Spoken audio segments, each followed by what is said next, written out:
يا أيها الذين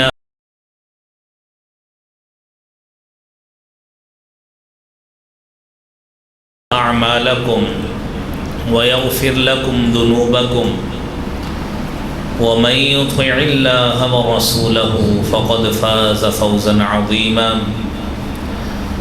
اللهم صل على محمد وعلى آل محمد كما صليت على إبراهيم وعلى آل إبراهيم إنك حميد مجيد. اللهم بارك على محمد وعلى آل محمد كما باركت على إبراهيم وعلى آل إبراهيم إنك حميد مجيد.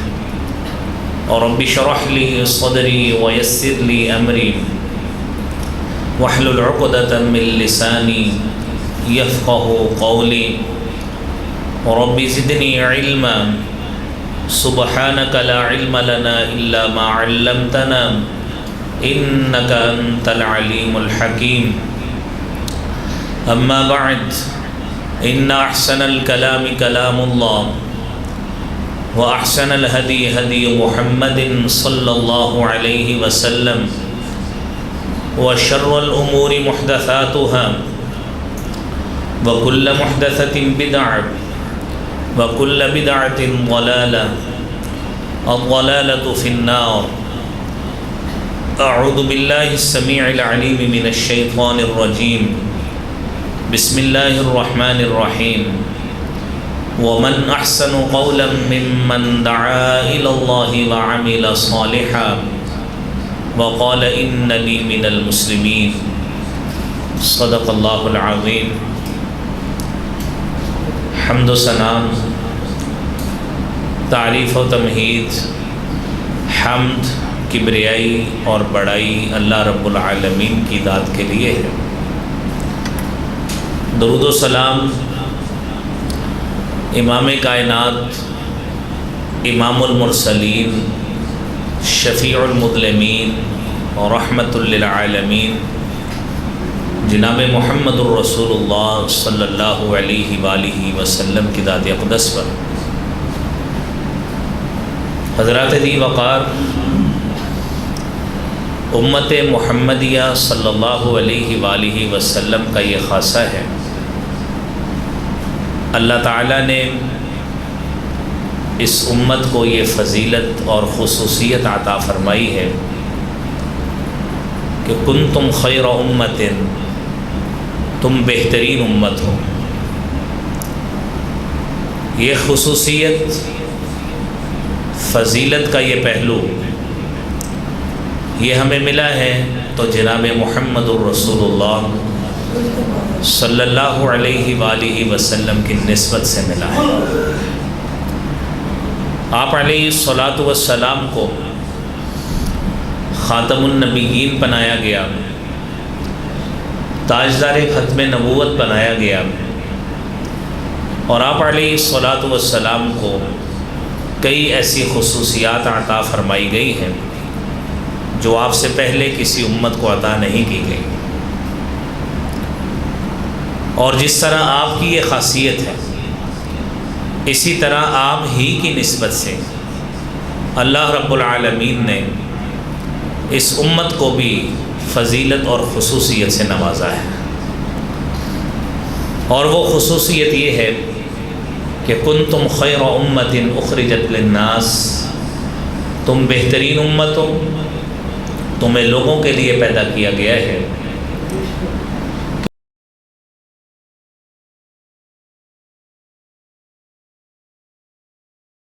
وَتَنْهَوْنَ عَنِ الْمُنْكَرِ، اور تم برائی سے روکتے ہو۔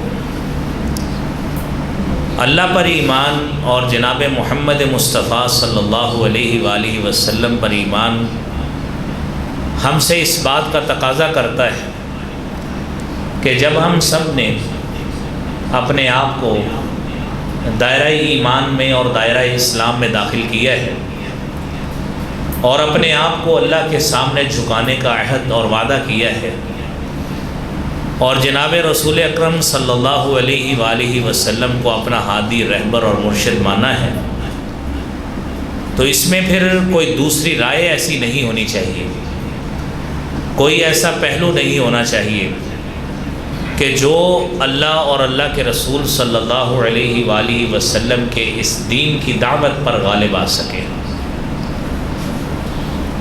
آپ نے پچھلے جمعہ گفتگو سنی حج کے حوالے سے، اور حج کی جو اکثر مناسک ہیں اس کا تعلق حضرت ابراہیم علیہ السلام کے ساتھ خاص ہے۔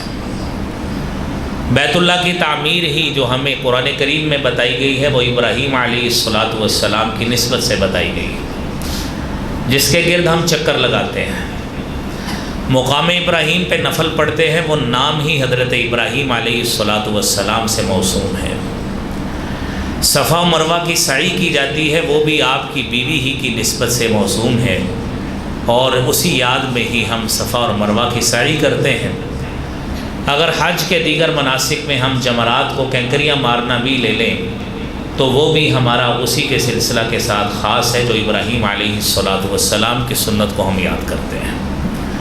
اور پھر قربانی کرنا، یہ وہی سنت ہے جو آج تک امت محمدیہ صلی اللہ علیہ وآلہ وسلم میں حضرت اسماعیل علیہ السلام کی نسبت سے لے کر آج تک چلتی آ رہی ہے۔ تو گویا جب ہم اس دین کو، دین ابراہیم کے پیروکار ہم خود بھی ہیں، اور وہ دین حنیف ہے، اور ایسا دین حنیف، دین یک طرفہ دین ہے کہ اسی دین کی تبلیغ سارے انبیاء نے کی ہے، اور اسی کا علم جناب محمد الرسول اللہ صلی اللہ علیہ وآلہ وسلم نے تھاما ہے۔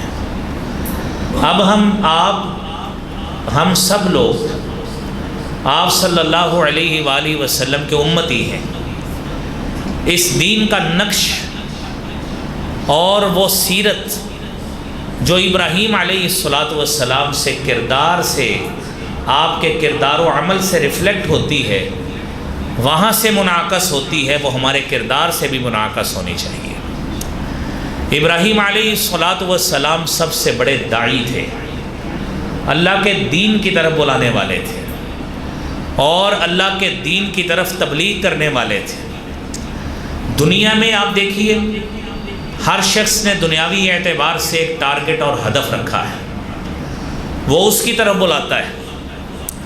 ایک شخص اپنا کوئی برانڈ بناتا ہے، وہ اس کی دعوت دیتا ہے۔ کوئی تاجر آدمی ہے، وہ اپنی دکان کی طرف بلائے گا۔ کوئی بے دین شخص ہے، کوئی جس کو دین کی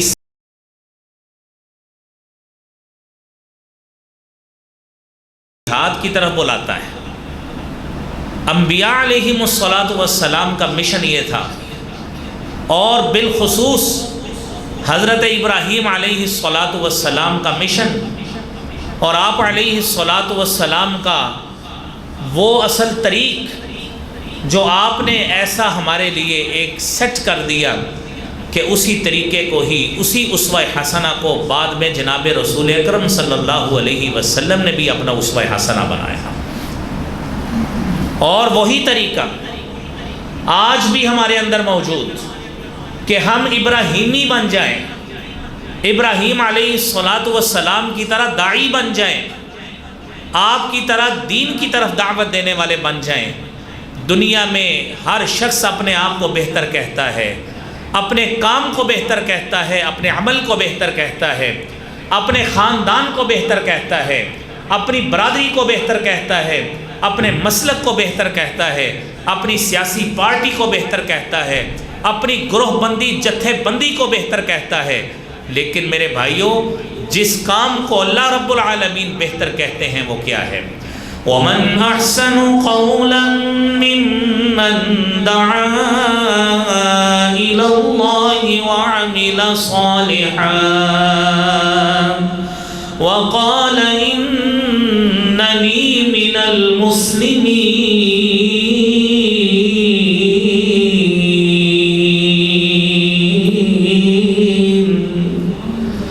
دنیا میں بہتری کا معیار اور ہوگا۔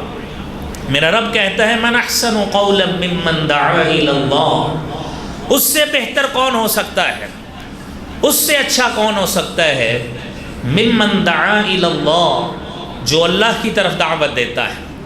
جو اللہ کی عبادت کی طرف دعوت دیتا ہے، جو اللہ کے دین کی طرف بلاتا ہے، جو آپ کو مسجد کی طرف رستہ دکھاتا ہے، جو آپ کو مسجد کی طرف دعوت دیتا ہے، جو قرآن پڑھنے کی دعوت دیتا ہے، جو مدرسے کی دعوت دیتا ہے اور دین سیکھنے کی دعوت دیتا ہے، جو آپ کو قرآن یاد کرنے کی دعوت دیتا ہے، احادیث نبویہ پڑھنے کی اور سننے کی ترغیب دیتا ہے، یہ وہ حقیقت ہے میرے بھائیوں جو دنیا میں بھی جس کا متوازی کوئی چیز نہیں ہے اور آخرت میں بھی اس کا پیرالل اور متوازی کوئی چیز نہیں ہوگی۔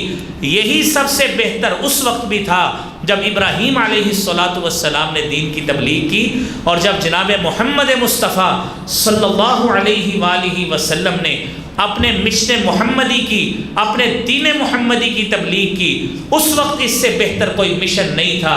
آج بھی اس بہترین امت کے لیے سب سے بہترین مشن یہ ہے کہ آپ اس دین کی طرف آئیں، اس دین کی طرف لوگوں کو بلائیں، اس دین کی دعوت لوگوں کو دیں، اس دین کی طرف لوگوں کو لے کر آئیں جس کا علم حضرت ابراہیم کے بعد جناب محمد مصطفیٰ صلی اللہ علیہ وسلم نے تھا۔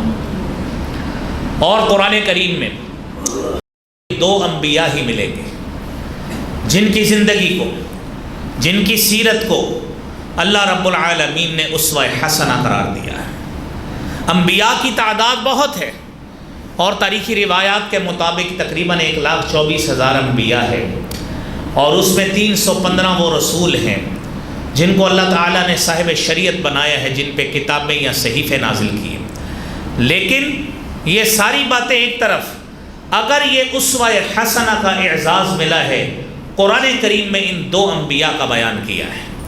قَدْ كَانَتْ لَكُمْ أُسْوَةٌ حَسَنَةٌ فِي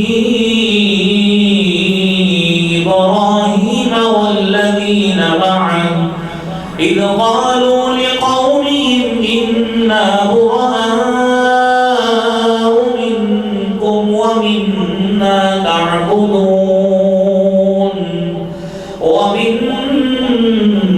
تَعْبُدُونَ مِن دُونِ اللَّهِ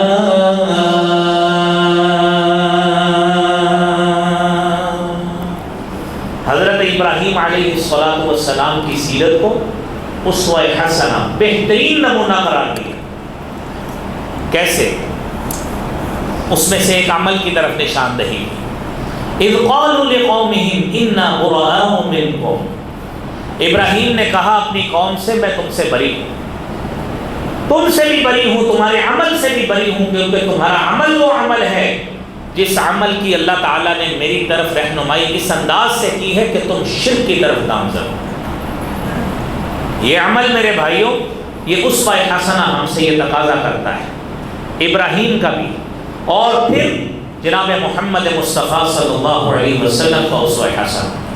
آپ قرآن سنیے، لَقَدْ كَانَ لَكُمْ فِي رَسُولِ اللَّهِ أُسْوَةٌ حَسَنَةٌ لِمَنْ كَانَ يَرْجُو اللَّهَ وَالْيَوْمَ الْآخِرَ وَذَكَرَ اللَّهَ كَثِيرًا۔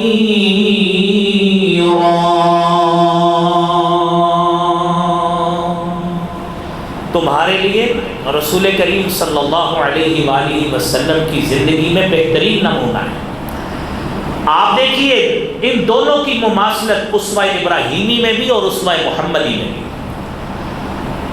اسوہ ابراہیمی میں جب ابراہیم علیہ السلام نے اس دین کی تبلیغ اپنے گھر سے کی تو باپ نے کیا کہا؟ قَالَ رَاغِبٌ أَنْتَ عَنْ آلِهَتِي يَا إِبْرَاهِيمُ لَئِن لَّمْ تَنْتَهِ لَأَرْجُمَنَّكَ وَاهْجُرْنِي مَلِيًّا۔ اے ابراہیم، باپ بیٹے کو کہہ رہا ہے، اراغب انت عن آلہتی، تو میرے الہوں سے دور بھاگ رہا ہے؟ اگر تو اپنے اس فعل سے باز نہ آیا، لأرجمنک، میں تجھے پتھر مار کے رجم کر دوں گا، چھوڑ دے مجھے، نکل جاؤ میرے گھر سے۔ یہ اسوہ ابراہیمی۔ ابراہیم نے کیا کیا؟ اسوہ ابراہیمی کا تقاضا بھی یہی ہے کہ وہاں پہ توحید کا علم تھاما ہے، باپ کے دین پر چلے نہیں۔ دوسری طرف آئیے جناب محمد مصطفیٰ صلی اللہ علیہ وآلہ وسلم کی طرف۔ آپ علیہ الصلاۃ والسلام نے جب دین حنیف کی اسی کی تبلیغ شروع کی اور دین حنیف کی تبلیغ کی تو سب سے پہلے آپ کے گھر سے ہی وہی ابو لہب آپ کا چچا جس نے آپ کی پیدائش پہ لونڈی آزاد کی تھی، وہ روایت مشہور ہے لوگوں میں، تو جب بات ماننے کی باری آئی وہی ابو لہب کہتا ہے تبا لک یا محمد لہذا جمعتنا، اے محمد صلی اللہ علیہ وآلہ وسلم نعوذ باللہ تیرے ہاتھ ٹوٹ جائے، تو نے ہمیں اس لیے جمع کیا تھا۔ یہ اسوہ حسنہ میرے بھائیو ہم سے تقاضا کرتے ہیں، جو آج ہمارے لیے بہترین مشعل راہ ہے کہ ہم کسی سیاسی پارٹی کے مقلد نہیں ہیں، ہم کسی رہبر اور لیڈر کے مقلد نہیں ہیں، کوئی جو مرضی کرتا پھرے، ہمارا عمل یہ اسوہ رسول صلی اللہ علیہ وآلہ وسلم ہے، ہمارا منہج اسوہ رسول صلی اللہ علیہ وآلہ وسلم ہے، ہمارا مشن دین حنیف ہے۔ جو اس دین حنیف کو مانے گا، اس کا اقرار کرے گا، وہی ہمارا لیڈر اور قائد ہے، اس کا ماتھا چومنے کے لیے تیار ہے۔ جو اس دین حنیف کا پیروکار نہیں ہے، جو مشرک ہے، شرک کرتا ہے، تعلیمات اسلامیہ سے روگردانی کرتا ہے، وہ ہماری قیادت کا نہ مستحق تھا نہ ہو سکتا ہے۔ میرے بھائیوں، مسلمان کا یہ عقیدہ ہونا چاہیے۔ اور پھر دیکھیے، آپ نے بات سنی کہ من احسن قولا ممن دعا الی اللہ، کیا ابراہیم علیہ السلام نے مخالفت کے بعد تبلیغ چھوڑ دی؟ ہرگز نہیں، ساری زندگی اپنے مشن تبلیغ کو جاری رکھا ہے۔ جناب رسول اقدس صلی اللہ علیہ وآلہ وسلم نے اپنی پہلی مرتبہ جو اجتماع کیا رشتہ داروں وانذر عشیرتک الاقربین کے نازل ہونے کے بعد مخالفت ہوئی، تو کیا آپ نے اپنا مشن چھوڑ دیا؟ ہرگز نہیں چھوڑا، ساری زندگی اس مشن پہ کاربند رہے اور اس کا علم تھامے رکھا۔ اس علم کو تھامنے کے باوجود آپ کو جنگیں بھی لڑنے پڑی، 27 غزوات آپ صلی اللہ علیہ وآلہ وسلم نے اس کے لیے لڑے، اس کے علم کی بلندی کے لیے، لیکن اپنے مشن سے پیچھے نہیں ہٹے۔ میرے بھائیوں، یہ دین ہم سے یہ چاہتا ہے۔ صحابہ کرام رضوان اللہ علیہم اجمعین نے ایک مرتبہ یہ بات کہہ دی کہ اللہ کے رسول صلی اللہ علیہ وسلم بڑی مشکلیں ہیں، بڑی مشقتیں ہیں اور بڑی آگے سے مخالفتیں ہیں، بڑی سختیاں جھیلنا پڑتی ہیں، اور دین پہ چلنا سچی بات ہے بڑا ہی مشکل کام ہے۔ آج پرفتن دور میں کسی شخص کو دین کی دعوت دیں، وہ فوری طور پر آپ کے اوپر کوئی نہ کوئی کسی سیاسی پارٹی کا کوئی مسلک کا ٹیگ لگانے کی کوشش کرے کہ آپ جو اس کو مشورہ دے رہے ہیں اپنے پاس رکھیں، آپ کا تعلق فلاں پارٹی سے ہوگا، آپ دین کی دعوت دیں، یہ دین ہماری بنیاد ہے، اسی لیے ہمارے ساتھ جانا ہے، اسی دین کے بارے میں ہم سے قبر سے سوال ہونا ہے۔ اور میرے بھائیوں، ہم اس بدقسمت شخص کی طرح نہیں ہیں جو سیاسی پارٹی کا نام لے کے کہتا ہے ہم اللہ کے پاس جا کے کہہ دیں کہ اپنے فلاں پارٹی کی خدمت کی۔ وہ قرآن تو کہتا ہے یوم یقوم الروح والملائکۃ صفا لا يتكلمون إلا من أذن له الرحمن وقال صوابا۔ اس دن جبریل امین بھی کھڑے ہوں گے، سارے فرشتے کھڑے ہوں گے، صفے باندھ کے کھڑے ہوں گے، کسی کو جرأت نہیں ہوگی کہ اللہ کے سامنے کلام کر سکے، اللہ کی جلالت اور وجاہت اتنی ہوگی، لا يتکلمون، کلام نہیں کر سکے، الا من اذن له الرحمن، سوائے اس کے جس کو اللہ تعالیٰ اجازت دیں گے، اس کے علاوہ کوئی وہاں پہ بول سکتا ہی نہیں ہے۔ میرے محترم بھائیوں، داعی بنے، دین کی دعوت دینے والے بنے، بہترین آدمی وہ شخص ہے من احسن قولا ممن دعا الی اللہ، جو اللہ کی طرف دعوت دینے والا ہوتا ہے۔ یہی سنت حضرت ابراہیم کی ہے، یہی سنت جناب محمد مصطفیٰ صلی اللہ علیہ وسلم کی ہے۔ اور اگلی بات سنیے، جو شخص اس دین کی پیروی کرتا ہے، قرآن کریم نے جو ہمیں حکم دیا ہے واتبعوا أحسن ما أنزل إليكم من ربكم من قبل أن يأتيكم العذاب بغتة وأنتم لا تشعرون.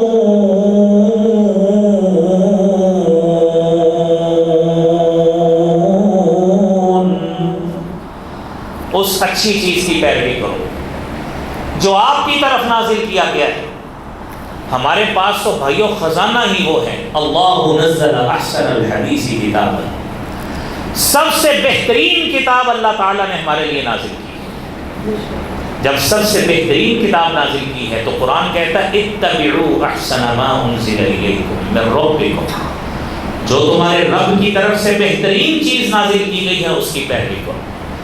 قبل اس کے ان یاتیکم العذاب بغتۃ وانتم لا تشعرون، تمہارے اوپر اچانک اللہ کی طرف سے کوئی سزا آئے، عذاب آئے، تمہیں شعور ہی نہ ہو. آج میرے بھائیو دنیا حیران ہوتی ہے کہ ہم رات کو سوئے ہوئے تھے، صبح پٹرول بڑھ گیا، رات سوئے ہوئے تھے بجلی بڑھ گئی. میرے بھائیو ہم کدھر پھر رہے؟ ہماری بنیاد اصل میں شریعت کی بنیاد پہ نہیں ہے. جب ہم نے اللہ اور اس کے رسول سے جنگ کا اعلان کیا ہے تو ہماری معیشت کیسے بہتر ہو سکتی ہے؟ وہ پارٹی اس کے اوپر کوئی برانڈ بھی لکھ دیں، جس کو مرضی حکومت دے دیں، آپ ہر پارٹی کے پاس 100 بہانے ہوں گے دنیا کو راضی کرنے کے لیے، اپنے ایکٹیوسٹ کو، اپنے پیروکاروں کو راضی کرنے کے لیے سن کے دسیوں سالوں سے ہمارے کان پکیں گے. سابقہ حکومت یہ کر گئی، سابقہ حکومت یہ کر گئی، سابقہ حکومت یہ کر گئی. اب آپ کے پاس موقع ہے. آپ کی شریعت کوڈ نے سود کو حرام قرار دیا ہے، اور قرآن کریم کی آیت سنیے، یا ایھا الذین آمنوا اتقوا اللہ وذروا ما بقی من الربا ان کنتم مؤمنین فإن لم تفعلوا فأذنوا بحرب من اللہ ورسولہ وإن تبتم فلكم رؤوس أموالكم لا تظلمون ولا تظلمون.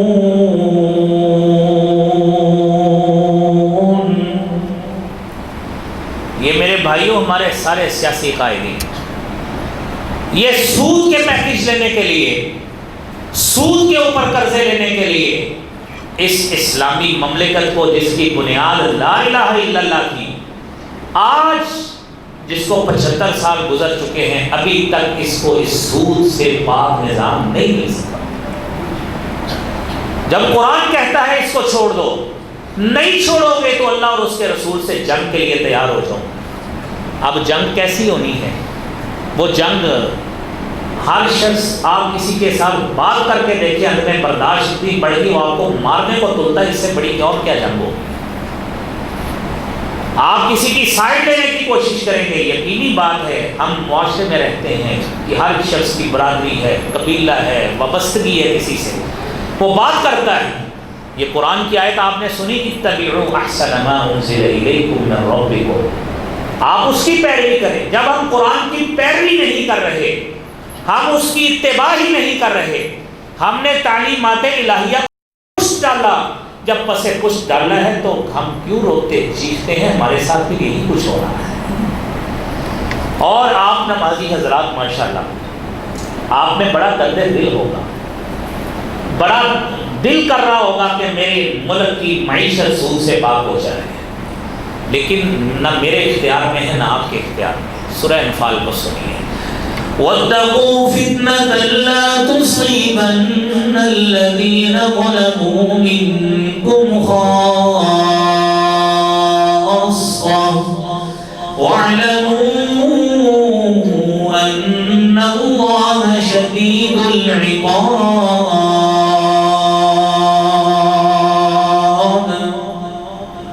یاد رکھو، ڈر جاؤ اس دن سے، اس فتنے سے ڈر جاؤ. لا تصیبن الذین ظلموا منکم خاصہ.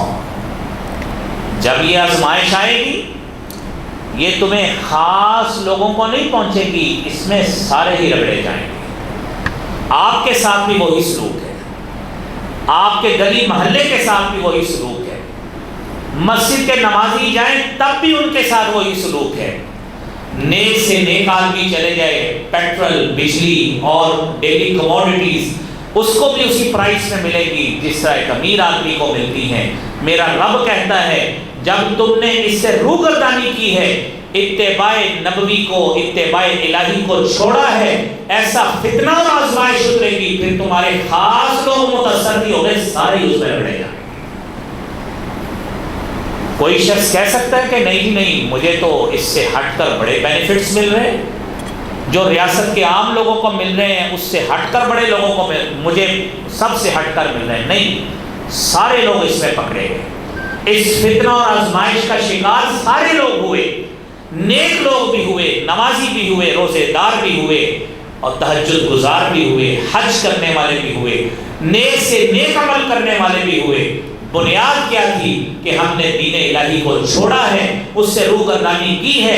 75 سال گزرنے کے باوجود بھی ہمیں اسوہ حسنہ کی بنیاد پر، اتباع رسول کی بنیاد پر نہ ہمیں معیشت مل سکی ہے، نہ ہمیں وہ قانون مل سکا ہے۔ اس کا نتیجہ ہم ساری قوم بھگت رہے۔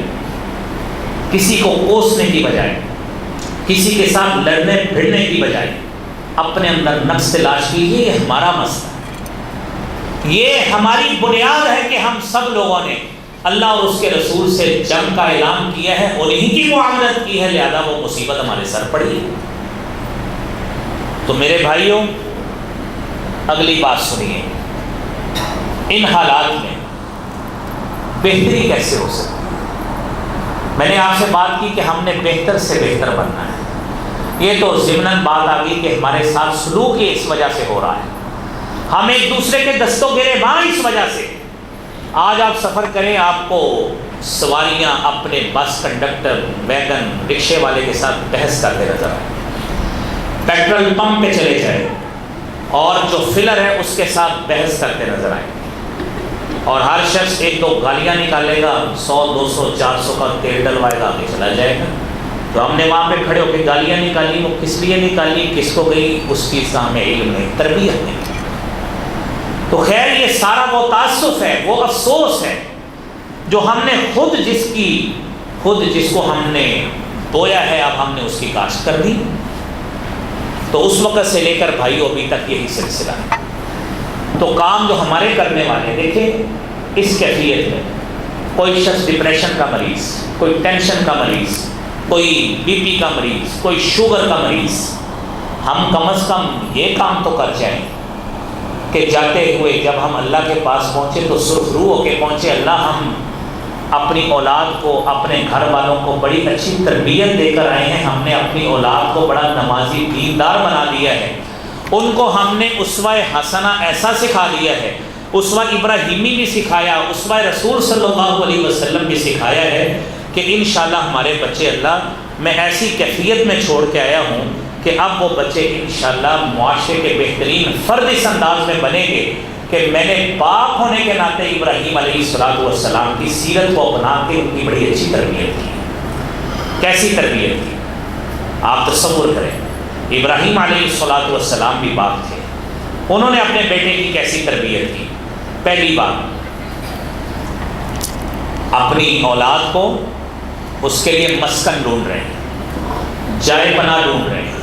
اس وقت کی کوئی کنال کی، 2 کنال کی کوٹھیاں بنگلوز نہیں ہوتے تھے، کوئی ولاز، کوئی فارم ہاؤس نہیں ہوتے تھے، جس طرح کی رہائشیں تھیں، جس طرح کی پناہ گاہیں ہو سکتی تھیں، ابراہیم علیہ السلام نے اپنی بیوی اور اولاد کے لیے بہترین جگہ کا دنیا میں انتخاب فرمایا، اور اپنے رب سے کیا التجا کرتے ہیں، ربنا انی اسکنت من ذریتی بواد غیر ذی زرع عند بیتک المحرم ربنا لیقیموا الصلاة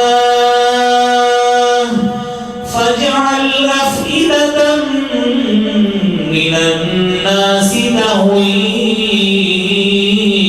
إليهم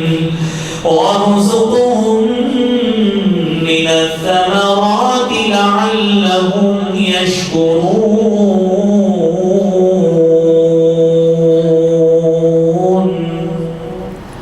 اے ہمارے رب، میں نے اپنی اولاد کو ایسی جگہ پہ چھوڑا ہے، ایسی وادی میں چھوڑا ہے، غیر ذی زرع، جہاں پہ زراعت کا، سبزہ زاری کا نام و نشان ہی نہیں، لیکن اللہ ایک کام ہے، عند بیتک المحرم، تیرے حرمت والے گھر کے پاس چھوڑ کے آیا ہوں، مالک اس نیت کے ساتھ لیقیموا الصلاۃ، تاکہ یہ نماز قائم کرنے والے بنے۔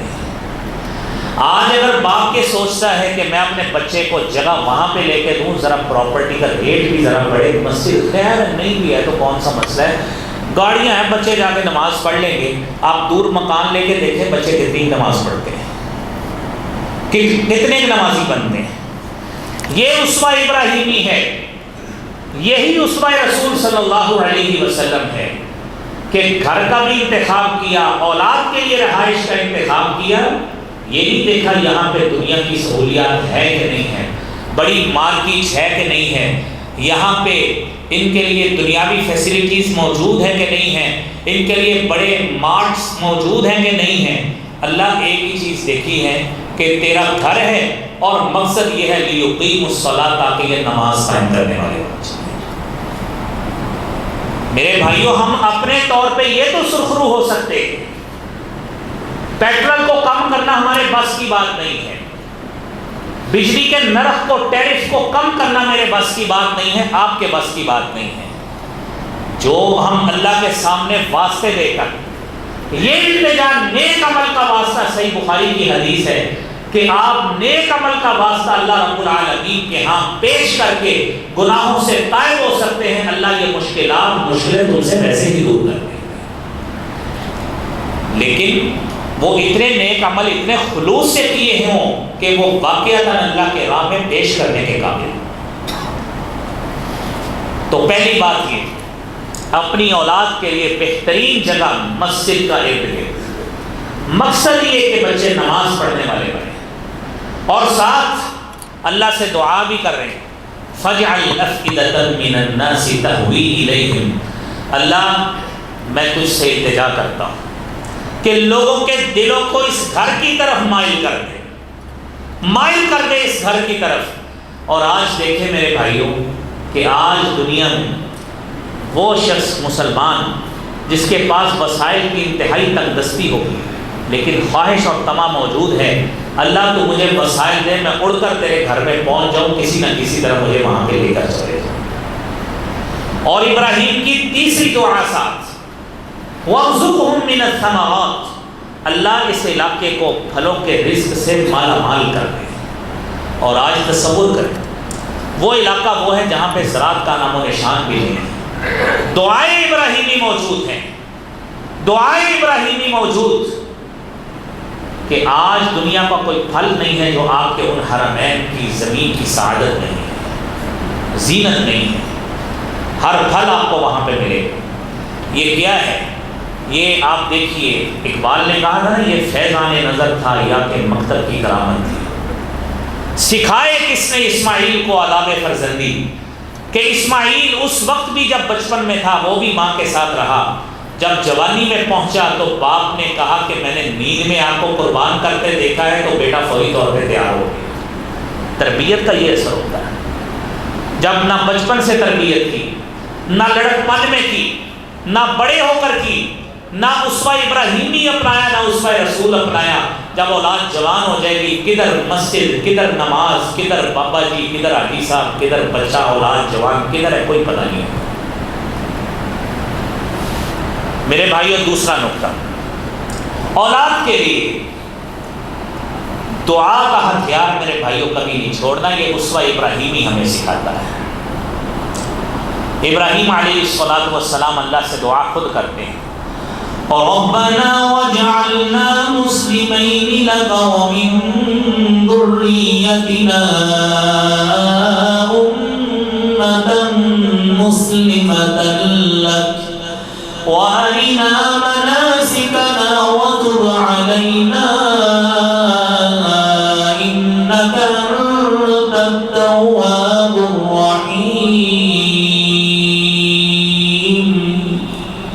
اے ہمارے رب ہمیں اپنے لیے فرما بردار بنا دے۔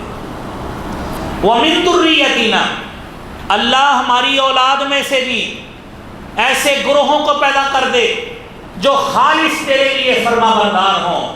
اور ابراہیم کو تو رب نے کہا تھا اذ قال له ربه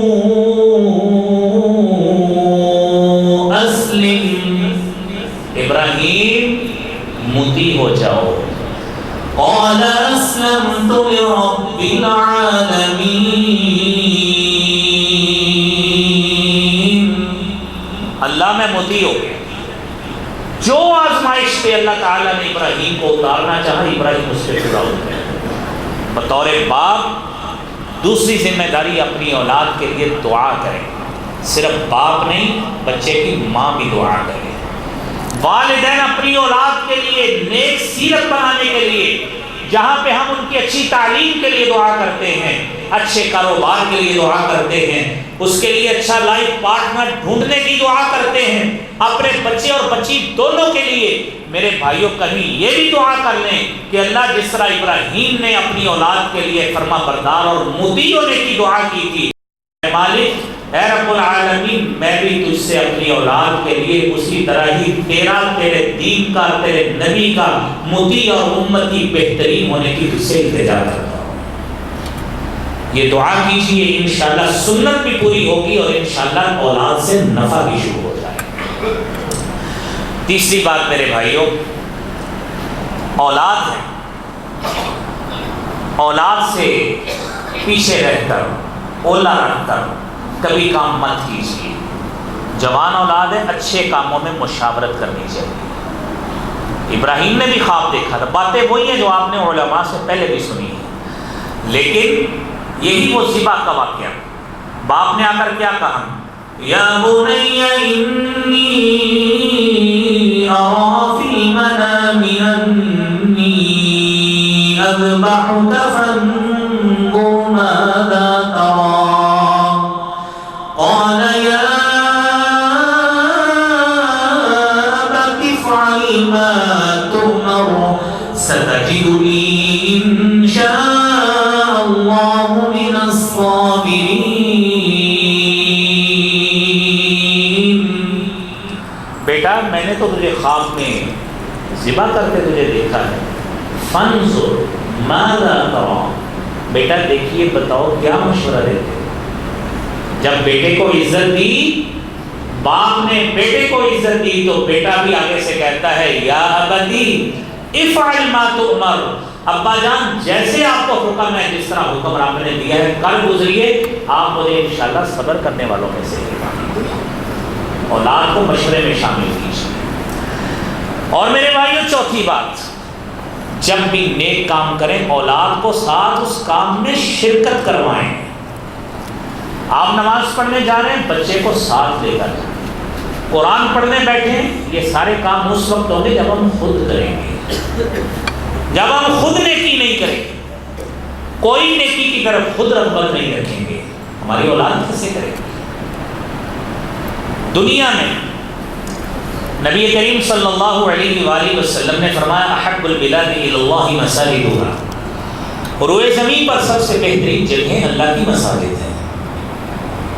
اور قرآن کہتا ہے ان اول بیت وضع للناس للذی ببکہ،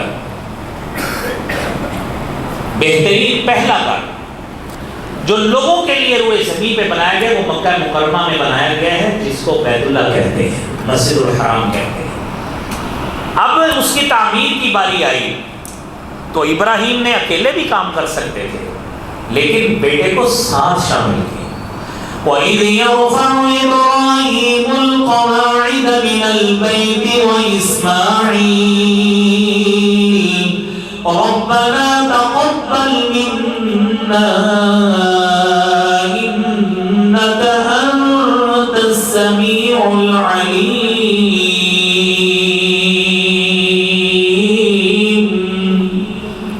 تعمیر کر رہے ہیں خانہ کعبہ کی، بیٹا آؤ ساتھ میں، ہم بچے کو جوان ہوتا ہے کہتے ہیں دکان پہ ساتھ لے جانا سیکھیں تاکہ پتہ لگے پیسہ کیسے کمایا جاتا ہے۔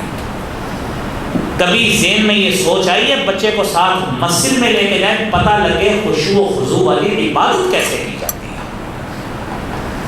ایک ایک پارہ دو دو پارے کیسے پڑھے جاتے ہیں، ترجمۃ القرآن تفسیر القرآن کیسے پڑھا جاتا ہے۔ مدارس میں لے کے گئے کبھی کہ جا کے دکھائیں کہ دین اس طرح سیکھا جاتا ہے۔ ہمارے استاد محترم فضیلت الشیخ حضرت مولانا حافظ عبدالعزیز علوی صاحب اللہ کریم ان کی زندگی میں برکت فرمائے، شیخ الحدیث ہے جامعہ سلفیہ فیصل آباد، فرماتے ہیں کہ ابھی اس وقت جتنے شیوخ الحدیث موجود ہیں ان میں سے سب سے زیادہ صحیح بخاری پڑھانے کا اعزاز مجھے حاصل ہے۔ میں نے الحمدللہ کوئی 27-28 سال پڑھا دیے، یہ شیخ صاحب فرماتے ہیں۔ تو ایک مرتبہ میں نے ان سے پوچھا کہ استاد محترم یہ تو ماشاءاللہ بڑا اعزاز ہے، تو میرے نانا جی آپ کے استاد محترم نے کتنی مرتبہ، میرے نانا جی محترم شیخ الحدیث مولانا عبداللہ صاحب کلیہ دارالقرآن والحدیث کے بانی، وہ کہتے ہیں انہوں نے 60 سال پڑھائی تھی، ان سے آگے نہیں ہم نکل سکتے ہیں۔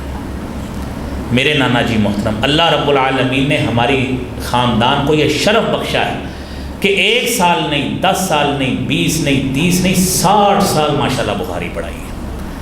پروفیسر عبدالجبار شاکر صاحب ڈائریکٹر تھے پبلک لائبریریز کے، ایک دن کہتے ہیں جامعہ میں تقریر کر رہے ہیں، کہتے ہیں میں نے دیکھا جس وجہ سے میں دین کی طرف آیا، میں نے دیکھا کلیہ دارالقرآن میں 60 کی دہائی کی بات ہے، 60 کی دہائی کی، کہ مولانا علوی صاحب سوکھے ٹکڑے لے کر بھگو کے کھا رہے ہیں، زمانہ طالب علم میں کوئی 50-60 سال پرانی بات ہے، 60 سال پرانی بات، ٹکڑے بھگو کے کھا رہے ہیں۔ احساس ہوا دین اس طرح سیکھا جاتا ہے، دین اس طرح سیکھا جاتا ہے، اپنا من مارنا پڑتا ہے۔